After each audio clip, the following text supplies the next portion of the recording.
আপনি জানেন যে বর্তমানে বিশ্বকাপ চলছে, টি-20 বিশ্বকাপ। তো সাবেক জনপ্রিয় বোর্ড সভাপতি হিসেবে বর্তমানে বাংলাদেশ দলের অবস্থা আপনি কেমন দেখছেন?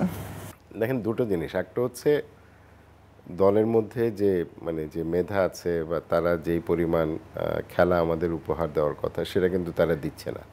অনেক আমরা হতাশ দল জাতি। হিসাবে আমরা ফাংশন করছি না। কয়েকজন ইন্ডিভিজুয়ালি তারা ভালো রেজাল্ট করছে। ক্রিকেট বোর্ড এটা ভালো বলতে পারবে।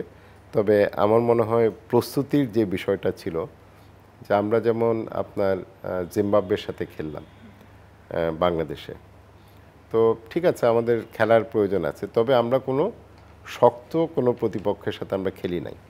আর যাদের সাথে আমরা খেললাম তারা কিন্তু বিশ্বকাপেও কোয়ালিফাই করে নাই। এই জিম্বাবুয়ে হেরে গেছে ইউগান্ডার সাথে এবং তাদের সাথে আমাদের 3-2।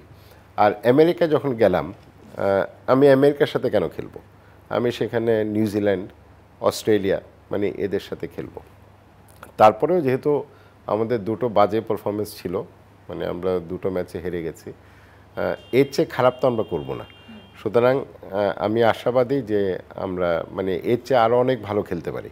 এখন কি কারণে সেটা হচ্ছে না সেটা ক্রিকেট বলতে পারে না। আমি নিরাশ বলবো না। এখন বাংলাদেশ তো ধরেন এটা কোনো ব্যক্তির বিষয় না, এটা আমাদের সবাইয়ের আমাদের এটা একটা অহংকার, আমাদের একটা টিম জিতলেই তো পুরো বাংলাদেশ জিতবে। হ্যাঁ অবশ্যই, এবং আমরা তো চাই যে বাংলাদেশ জিতুক। সুতরাং তাদের জন্য আমাদের শুভকামনা তো অবশ্যই থাকবে।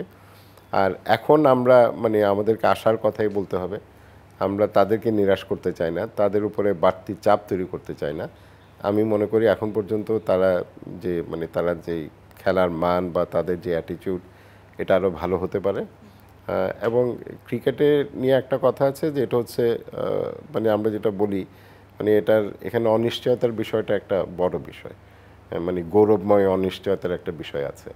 তো সেটা আশা করি এবার বাংলাদেশের পক্ষে কাজ করবে। যখন অনেকেই মনে করছে যে বাংলাদেশের কোনো সম্ভাবনাই নাই, ওই অনিশ্চয়তা আমাদের পক্ষে কাজ করবে।